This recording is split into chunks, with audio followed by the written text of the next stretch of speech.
নমস্কার বন্ধুরা, স্নেহা রেসেল ও জীবনকথা চ্যানেলে আপনাদের অনেক স্বাগত। আশা করি আপনারা খুবই ভালো আছেন।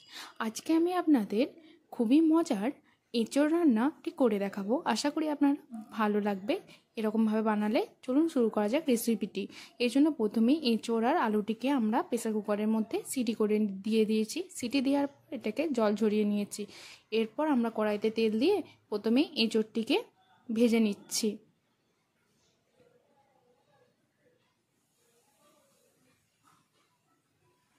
দেখুন, এঁচোড়গুলিকে আমরা খুব ভালোভাবে লবণ ও হলুদ যোগ করে ভেজে নেব। প্রথমে আমরা লবণ যোগ করলাম, এরপর হলুদ যোগ করেছি, এরপর সুন্দরভাবে ভেজে আমরা এঁচোড়গুলিকে নামিয়ে নেব।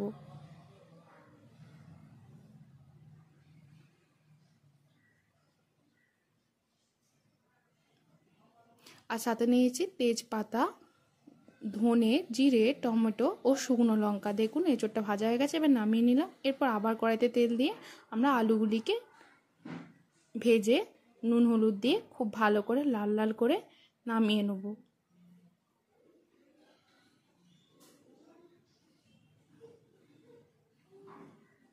এরপর দেখুন, মিক্সার গ্রাইন্ডারের মধ্যে আদা, টমেটো, গোটা জিরে, গোটা ধনে, শুকনো লঙ্কা,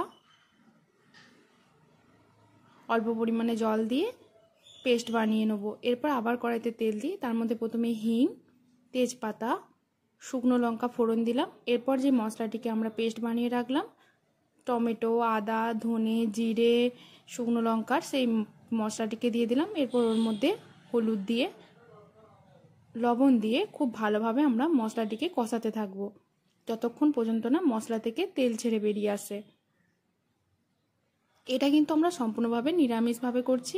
এটা কিন্তু খেতে খুবই সুস্বাদু হয়। দেখুন, মশলাটিকে কিন্তু আমরা সব সময় নাড়া দিতে থাকছি যাতে না ধরে যায়। ধরে গেলে কিন্তু তেতো ভাব এসে যেতে পারে। দেখুন, মশলা থেকে তেল ছেড়ে বেরিয়ে এসে গেছে। তারপর আমরা ওর মধ্যে আগে থেকে ভাজা আলু ও এঁচোড়টিকে দিয়ে দিয়েছি। এরপর মশলার সঙ্গে খুব ভালোভাবে মিশিয়ে নিয়েছি।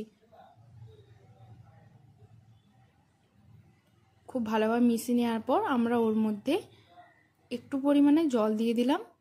এরপর যখন জলটা ফুটে গেছে, যেহেতু এঁচোড় আর আলু আগে থেকেই সেদ্ধ ছিল, তাই চিনি অল্প পরিমাণে আর গরম মশলা ও ধনেপাতা ছড়িয়ে আরও 2 থেকে 3 মিনিট ফুটিয়ে নামিয়ে নিলেই এই এঁচোড়ের তরকারি একদম রেডি। এভাবে আপনারা একবার হলেও বানাবেন। আশা করি ভালো লাগবে। ভালো লাগলে লাইক, শেয়ার, কমেন্ট, সাবস্ক্রাইব করে পাশে থাকবেন।